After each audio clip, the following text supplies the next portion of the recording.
¿Le vas a quitar el rich también ahí, no? Sí. Okay.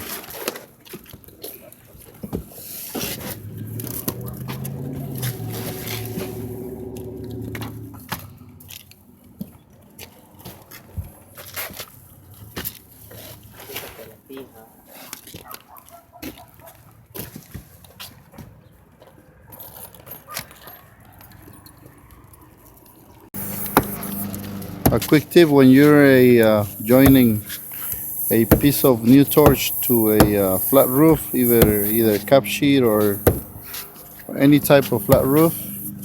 And this one is fairly new, so I didn't have to use primer, but I'm doing this one to show you guys how to do it. Make sure you use asphalt primer, so to make sure that the new piece is gonna adhere properly to the old piece, okay? Ponte verga, pues te estoy grabando, Ese es el Rogelio. ¿Rogelio qué? Rogelio, es medio homosexualón, pero ahí anda. This is the world famous Pichon. He's my second man today. He usually not my second man, but today I get him into the into the area where he can learn something better. So he did it before, but this is his first video. His name is Roger, world famous Rogers by women, and he's gonna line it. He's doing the layout for me. See? And we're gonna do it.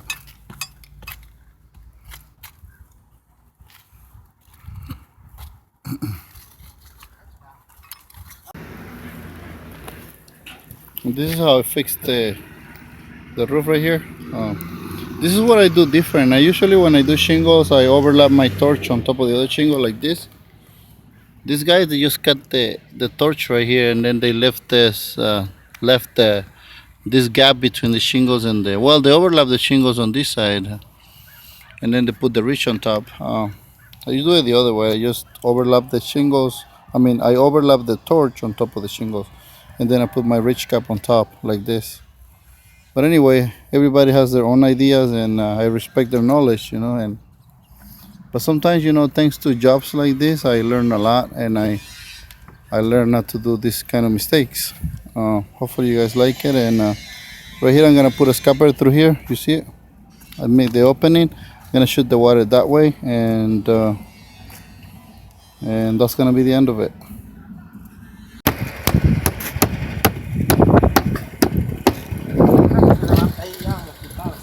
And right here on the tie-in, I just draw a line of the polyester to make sure the water is not going to go underneath. It's already torched, it's already sealed, but just to make sure, because this is backing water. So for all those guys that, you put it on backing water, this is the way you stop the water, and then later I'm going to paint it. And then right here I already installed my scupper. I'm going to open the hole and make sure everything is sealed, and then this guy is going to apply a 3-course like that with the white mastic, and then the hydro stop membrane. It's polyester. You can use like any kind of polyester. You have to be a polyester to use with white mastic. Damaged board underneath. The other guys left it broken, and we're gonna patch it.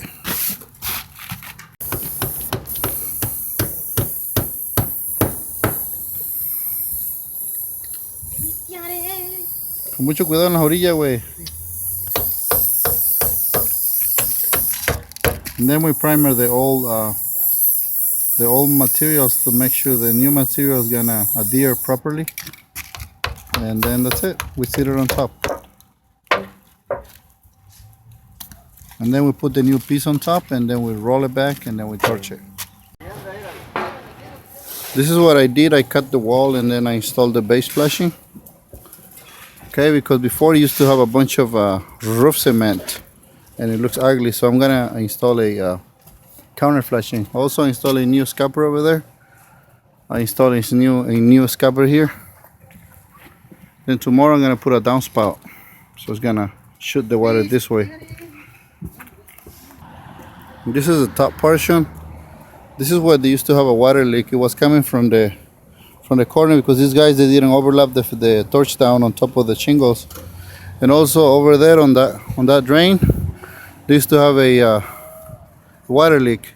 So what I did, I built a cricket, and then I put a new scupper, which is a 2x3. You see, I made the opening here. This is the way I finish it, and then this is the outlet out here. And right here, I removed the shingles because you can see the marks where the water was hitting and then was penetrating through here. So the homeowner came and then he installed roof cement to stop the leak. He did stop it, and then but it looks ugly. So tomorrow I'm gonna install a new ridge cap and I'm gonna install new shingles. I have the shingles here. Also, I put new roof cement around the pipes. This is the opening for the new outlet. And tomorrow I'm gonna paint everything white. So the spots that you see white now, then you're not gonna notice them tomorrow because everything's gonna look white. Right here they had antenna, so we patched it. Right here this was backing water, so I told my guy to put a 3-core system here to make sure the water is not gonna go underneath. Right here there's a corner also, another 3 cores around those corners, and that's the drain on the bottom over there. You see? And tomorrow I'm gonna put a counter flashing here, and I'm gonna put new tiles here. I'm gonna have tiles here too, and hopefully you guys like it. And that's the kind of work those guys do. Let me show you. You see, they installed a dormer bed and they put mastic all the way around. Also, they installed these vents today and they put mastic. I mean, they asked me if I could do it for $30 each. I just laughed. I said, well, maybe another day. I'm not interested. The guys that are doing the interior, they go up there and they install their own flashings. I mean, they don't know anything about the trade, so they just use whatever flashing they found. You know, typical handyman. I'm sorry about handyman. There's some handymans that are good, but these guys, you know, they're trying to do all by themselves, saving some money. They don't care about the homeowner, you know, the leaks that he's gonna have in the future. They don't really care. They just want to get the money and just get out of there. And this house across the street, across from here, is selling for $1.2 million. And to me, it's all, the roof is ugly. It needs a new roof. Probably, if I was the buyer, I would request a new roof.